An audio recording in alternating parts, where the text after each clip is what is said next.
Shalom. Saya Markus, sekarang ini 49 tahun, seorang wira swasta. Sekarang saya mengenal Tuhan Yesus. Sebelumnya saya punya kehidupan yang sangat kurang baik. Saat ini saya ingin membagi kepada jemaat dan komunitas Grace of Christ yang dapat di kehidupan saya sebelum saat ini.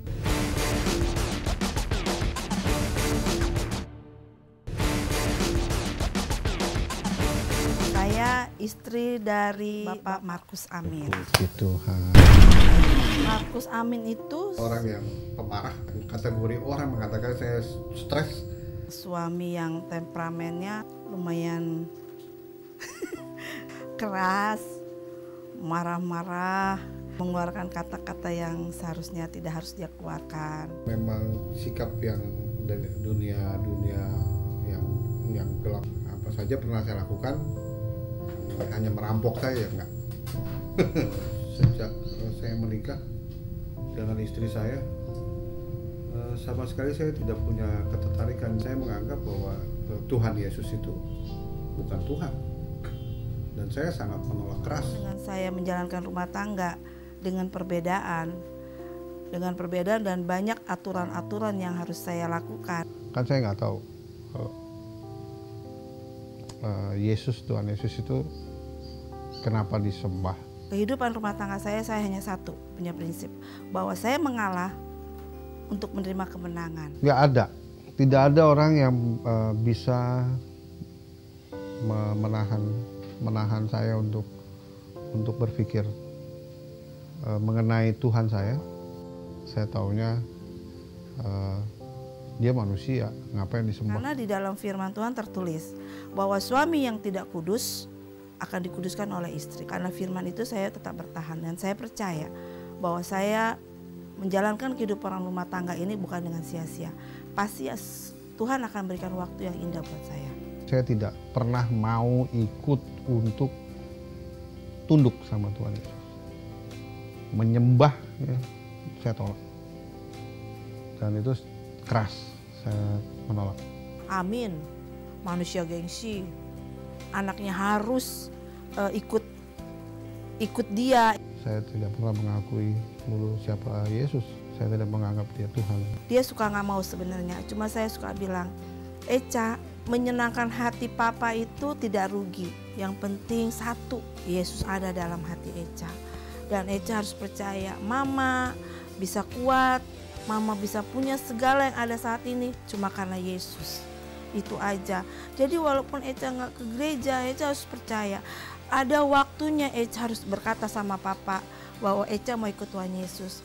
Eca harus percaya bahwa apa yang papa lakukan itu bukan keinginan papa, bahwa itu keinginan dari roh yang jahat yang ada dalam diri papa. Dia bilang, Eca ini bukan anak papa mama, Eca ini anak Tuhan Yesus. Ada satu kejadian yang membuat titik balik kehidupan saya.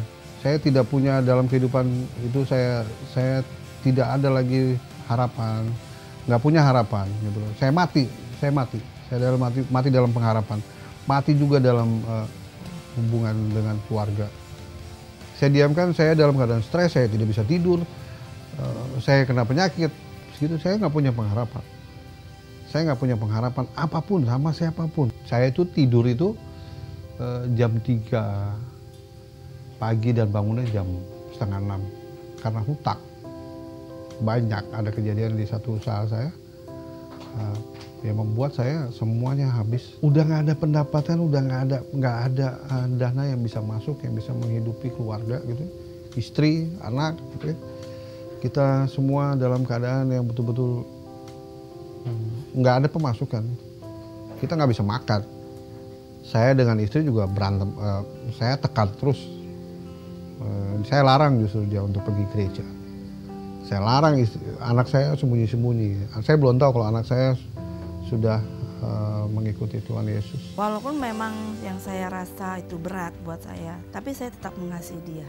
Saya tetap sayang, saya tetap dengan senyum, tetap dengan kasih sayang sebagai seorang istri yang harus tunduk, yang harus ngalah, yang harus melayani dia sebagai seorang istri, sebagai seorang ibu, selalu dengan sukacita dan selalu berharap pasti orang yang keras apapun, yang saya percaya batu aja yang keras itu bisa Tuhan lembutkan, apalagi hati seorang manusia. Dan saya berharap hanya kepada Yesus, Tuhan dan Juru Selamat saya, pasti saya akan dapat suatu kemenangan. Saya coba-coba, benar-benar coba-coba pengen. Karena waktu itu saya memang tidak punya pengharapan, hidup saya kosong. Saya sungguh-sungguh tidak berharap sama sekali bahwa saya berharap dengan kejadian ini, saya depresi apa, saya harus mengakui Tuhan Yesus. Saya tidak mau bergeming seperti itu. Saya coba mendengar dari satu pendeta ke pendeta lain mengenai Tuhan Yesus gitu ya. Dan akhirnya saya mendapatkan satu yang mulai ketertarikan saya tentang Tuhan Yesus. Saya mendengar khotbahnya Pak Yosua. Saya sebetulnya kagum, pengertian kagum itu begini, karena dulu saya nggak ada cerita baiknya Yesus itu siapa. Saya tahunya hanya dia manusia biasa. Dia nggak berhak untuk disembah. Dia nggak berhak untuk kita junjung tinggi. Terus itu ada rentang waktu yang masa-masa transisi, dan itu sangat-sangat krusial banget bagi diri saya. Waktu itu 6 bulan saya mengenal Tuhan Yesus, bulan 11, 10 saya tinggalkan rumah. Pikir ya, sebagai seorang istri pasti ada rasa khawatir ya bahwa suami akan pergi tinggalin. Tapi pada saat saya percaya bahwa Tuhan akan kembalikan dia, dan hanya dengan berdoa, menyembah, memuji nama Yesus, dan itu saya mendapat suatu ketenangan. Di masa transisi itu saya melakukan hal yang lost contact dengan Tuhan Yesus. Saya melarikan diri, saya tinggalkan Tuhan. Saya tinggalkan istri saya tinggalkan anak saya tanpa pemberian nafkah. Karena saya percaya kalau kita udah doa, kita harus tetap percaya bahwa Tuhan akan kembalikan dia. Itu saya masuk ke dunia yang saya sendiri nggak ngerti. Di sana enggak, di sini enggak. 9 bulan saya tidak bertemu anak saya, almarhum. Jadi waktu saya bertemu lagi dengan anak saya itu, dia sudah di peti mati. Yang paling menyakitkan, yang paling menyedihkan adalah kehilangan seorang anak yang dibangga, yang disayang. Teman saya, dia sahabat saya, penghiburan saya. Siang itu kita berdoa bersama. Dia hanya berdoa, Tuhan Yesus, ampuni Eca, kalau Eca sering membuat mama menangis. Tapi saya nggak tahu kalau hari itu terjadi musibah itu. Melihat muka anak saya puasin karena saya pikir selama 9 bulan saya tidak bisa melihat. Saya baru bisa melihat saya puasin, saya lihat supaya saya ingin menangis, saya nggak bisa menangis. Saya ingin berteriak, saya nggak bisa berteriak. Tapi istri saya menangis terus, semua orang menangis, keluarga saya menangis karena mereka tahu ini Eca ini saya sayang banget. Ya kan? Jadi itu Tuhan kasih angkat 2 jiwa, walaupun dengan cara yang Tuhan buat tuh berbeda-beda. Saya pandangi wajahnya untuk melihat terus, karena saya berpikir bahwa itu adalah terakhir kali saya bisa melihat anak saya. Saat saya memandang itu, saya mendengar suara di telinga saya mengatakan, anakmu sudah di surga. Kemudian saya melihat ke bagian belakang, tidak ada orang lain. Saya yakin itu adalah suara Tuhan Yesus yang menyampaikan kepada saya bahwa anak saya sudah di surga. Saya sampaikan kepada istri saya, Tuhan Yesus sudah mengatakan bahwa anak kita sudah di surga, Eca sudah di surga, untuk dia berhenti menangis. Itu yang saya katakan kepada istri saya. Tetapi saya membuat keyakinan saya karena suara itu begitu halus. Suara Tuhan Yesus itu begitu indah didengar. Dan saya merasakan satu kekuatan baru buat saya di dalam hidup saya untuk terus berjalan bersama Tuhan Yesus. Tuhan Yesus yang telah memberikan kekuatan kepada saya, dan sejak saat itu juga saya mulai di pengharapan itu timbul kembali. Nah, itu adalah salah satu momen terbesar dalam hidup saya yang membuat saya mulai mengimani tentang Tuhan Yesus.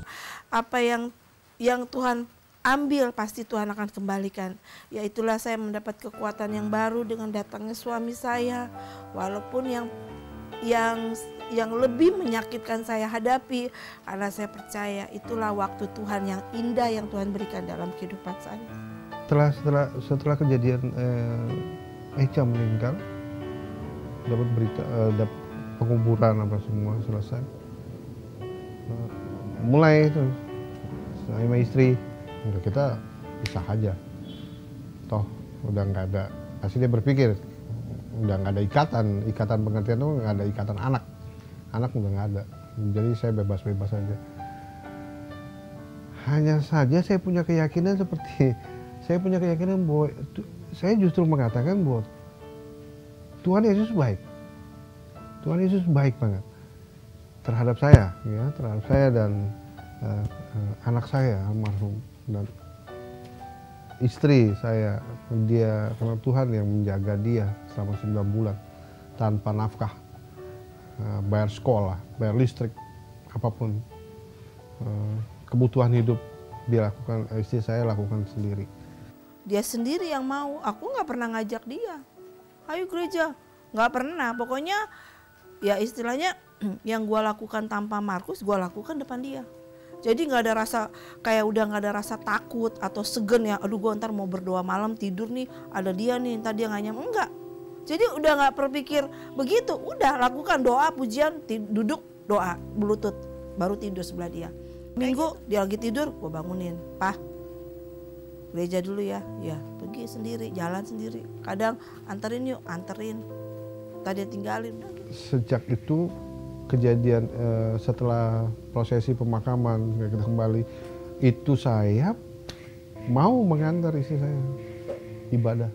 Karena Roh Kudus sudah bekerja, ya karena doa tiap malam mau tidur doa, dia lagi sendiri bengong gitu, doa bangun subuh doa selalu gitu. Ya tahu-taunya dia ikut. Apa yang saya ketahui mulai saat saya mendengar berita tentang Tuhan Yesus, saya mulai mengenal Yesus, Tuhan Yesus, mengenal juga tentang kebaikannya. Begitu kita mau gereja pertama Pak Joshua yang pimpin, itu pas kita altar call nggak pakai ayo enggak, maju aja sendiri, datang ke depan sendiri, totonya berdiri sebelah gua, udah mati, saya antar, saya mendengar lagi gitu ya. Tapi sejak itu saya memang saya menetap, saya harus kembali. Jalanin terus tiap minggu dia ikut, tengah minggu ikut, gereja ikut. Akhirnya sampai tuh tiap minggu itu 7 kali, hari Minggu bisa 8 kali gereja, 6-7 kali. Saya lihat kalau mau ikut orang bilang gak capek, tapi kalau ngeliat badan memang capek. Tapi karena kita lihat suami kita semangat, kita harus lebih semangat. Jadi kita harus tunjukin juga, senang jalan, pergi pagi pulang malam, sukacita aja. Karena usaha yang saya lakukan juga hancur lebur berantakan kayak lagunya Kus Plus gitu. Rp1 pun saya nggak ada pemasukan, dan kita mau hidup dari mana nih? Saya juga sempat berpikir apa saya harus menjual apa yang saya punya. Terakhir itu hanya rumah, yang lain sudah habis. Jadi ada sedikit saya cerita, karena ada asuransi yang sudah 9 bulan, setahun ya, 11 bulan saya nggak bayar, itu harusnya lapse, manfaatnya pasti hilang. Ternyata itu bisa dicairkan untuk diklaim dan menerima manfaatnya tanpa ada kurang Rp1 pun, jadi genap terimanya, sebesar apa yang tertulis di polisnya itu yang terima. Itu saya cuma bilang terima kasih Tuhan. Nah, itu saya pikir Tuhan baik sekali ya sama saya. Nah itu masih saya anggap itu masa-masa transisi Nah, yang membuat saya menjadi kuat tentang Tuhan Yesus itu adalah Tuhan yang harus disembah, yang harus dijunjung. Itu pada saat saya mau bayar hutang, saya di SMS teman saya yang memberikan hutang itu, dapat SMS tagihan harus dilunasi. Tuhan menyatakan bahwa Dia tidak pernah meninggalkan saya. Jadi saya dari situ, padahal saya hanya mengatakan setelah saya baca SMS, saya sujud, saya bilang sama Tuhan, Tuhan, yang mengirim SMS ini adalah anakmu. Engkau berkati dia berlimpah-limpah, ini orang kaya. Dia hidup berkelebihan, hidup berlimpah. Kalau dia saja anakmu kau berkati, aku ini juga anakmu Tuhan. Berkati aku untuk bisa membayar hutang, dan hutang-hutangku terbayar lunas semua. Setelah itu, keluarga saya bersama istri itu menjadi pulih. Dan saya berpikir, Tuhan Yesus baik sekali. Tuhan tidak pernah meninggalkan saya, dan saya lebih santai dari situ. Saya menganggap bahwa mulai saat itu saya mengatakan bahwa Yesus wajib untuk kita sembah. You called me out upon the waters, the great unknown, where feet may fail, and there I find you in the mystery, in oceans deep, my faith will stand. And I will call upon your name and keep my eyes above the waves. When oceans rise, my soul will rest in your embrace. I am yours, and you are mine.